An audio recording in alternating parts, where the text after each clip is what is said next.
Have you ever had one of those times when you stayed late at work before Valentine's Day?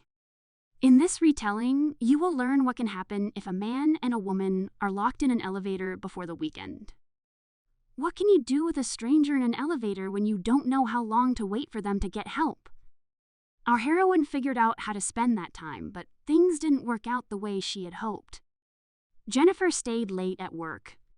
She writes to her boyfriend Derek as tomorrow is Valentine's Day. The girl writes to her boyfriend to celebrate together, but there's no response. At this time, a man named Guy is going home, who got his suit a little wet in the bathroom. After he dried it, he takes a bottle of wine and is about to leave. Jennifer leaves the office with some candy. They both wait for the elevator, and on the 49th floor, Jennifer steps into the elevator. A few floors down, Guy joins her. They both begin to discuss how they will spend the holiday weekend. They notice a scratched-out drawing on the wall, and suddenly the elevator stops. Guy tries to call the dispatcher, but no one answers. They discuss why this could have happened, and the guy tries to open the door. In the corner, they notice a camera and signal for them to be pulled out, trying to call someone. They find that there's no connection on the phone. Jennifer is late for her flight, so she's nervous. The man asks if Jennifer is claustrophobic, and she says she is not. The man finds out where the girl works and says he is claustrophobic. To get to know the girl, he tells her what firm he works at. They try to signal from the elevator, but they can't hear them at all. They start brainstorming how to get out of the elevator. They start looking for an escape hatch. As they got closer, Jennifer climbed up on it to reach the ceiling. The man felt pressure on his shoulders and a pleasant warmth. Since they couldn't find a handle to open, the girl climbed down. Only 15 minutes have passed, and they are nervous as Jennifer is late for her plane. An hour later, they are still trying to contact security, but no one is answering. They regret that they met in this situation. The girl is thirsty, and Guy offers water or wine. They get to know each other better, and Jennifer quenches her thirst. They start laughing, and Guy jokes that it would be great if the girl had a sandwich in her bag. The girl offers her candy to the guy. They continue to joke, but soon the girl wants to go to the bathroom. And since the guy is nearby, he can't do it. Guy convinces the girl to do it before it's too late. The girl resists, but realizes she has to do it. They need to find a place. Guy suggests doing it in a thermos. Jennifer asks him to turn away and cover her ears, after which she tries to make herself feel better, but can't concentrate. Thinking of waterfalls makes it all work. The guy keeps making jokes, and the girls love it. Jennifer decides to finish the drawing. So there is nothing else to do. They make up a game of barefoot candy and share events from their lives, admitting that there are few people who miss them. The man wonders if the girl has a boyfriend. She admits that she does and wanted to fly to him for the weekend, but she doesn't want to tell more about it.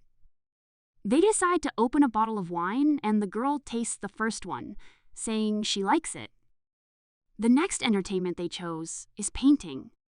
The guy admits that he has met a girl before in this building.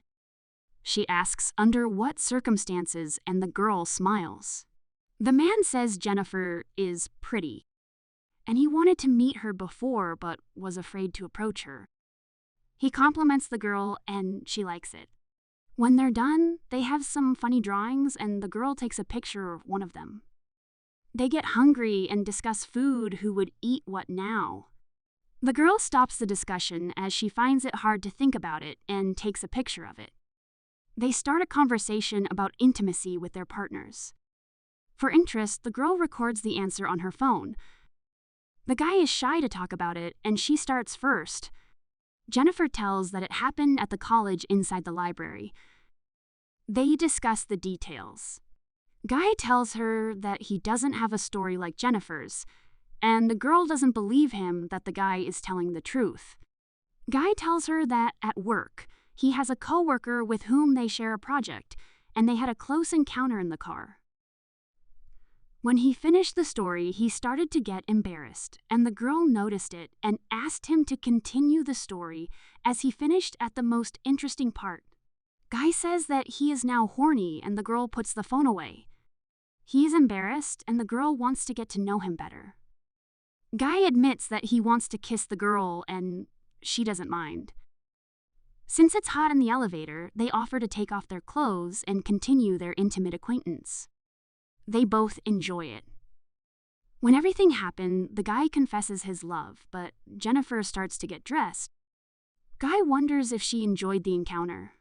The girl starts telling a story about her boyfriend, that she wants to make up with him even after what happened in the elevator.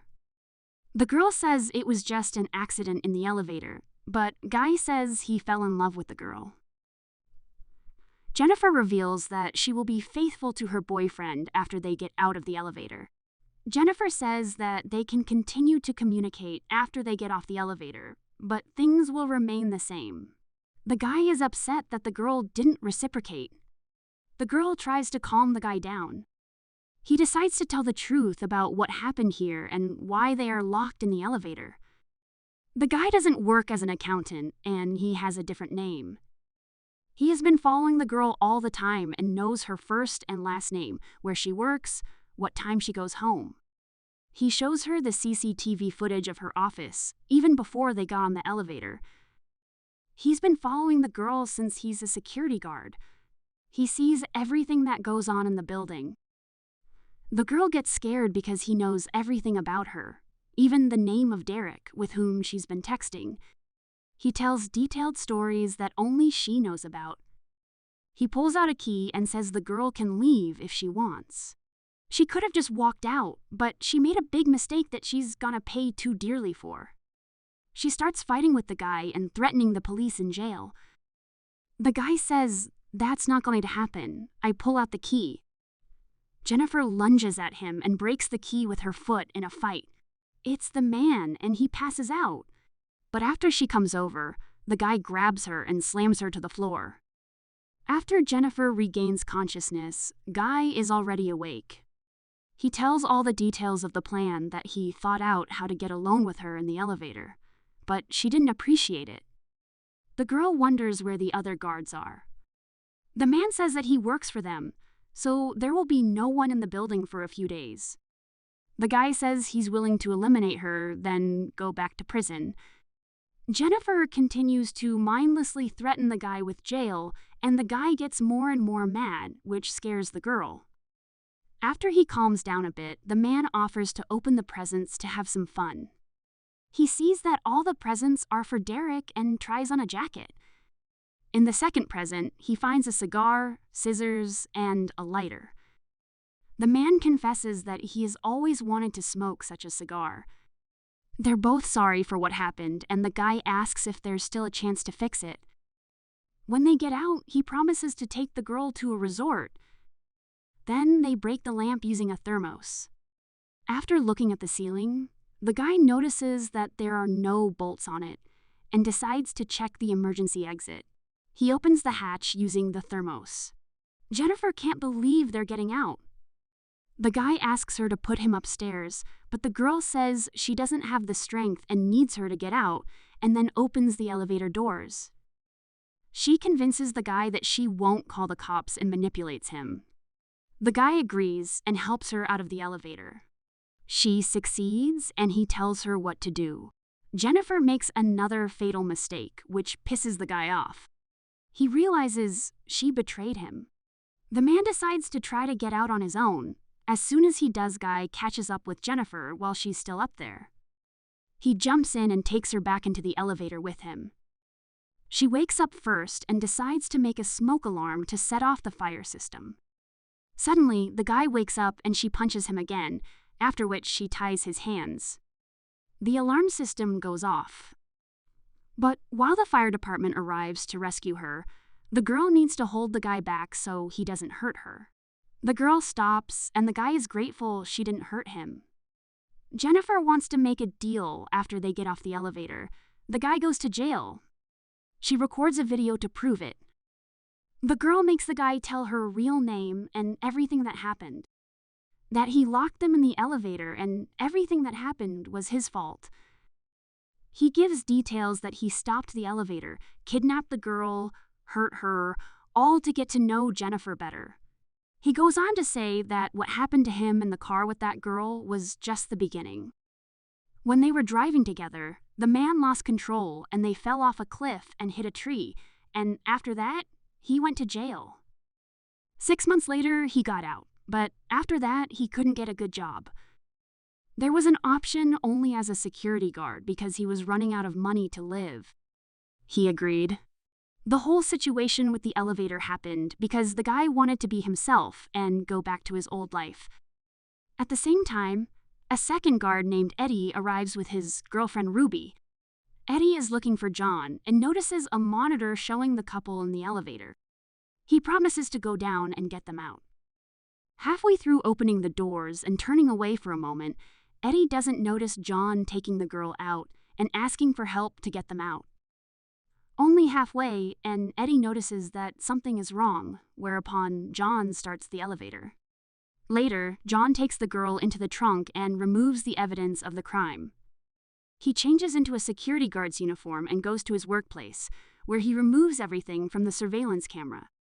This is noticed by his partner's girlfriend, after which Guy decides to eliminate her. Getting in the car, he takes Jennifer to a dark alley. Prepare a place in the container by pouring gasoline on it. Opening the trunk, he sees that the girl does not move. After turning away, Jennifer hits him with the canister and drives off in the car. Deciding to stop, she backs up. John falls into the canister. She lights a cigar and throws the trash on fire. How's that for a movie plot? Do you think it's worth threatening the police before saving yourself in a situation like this? Let me know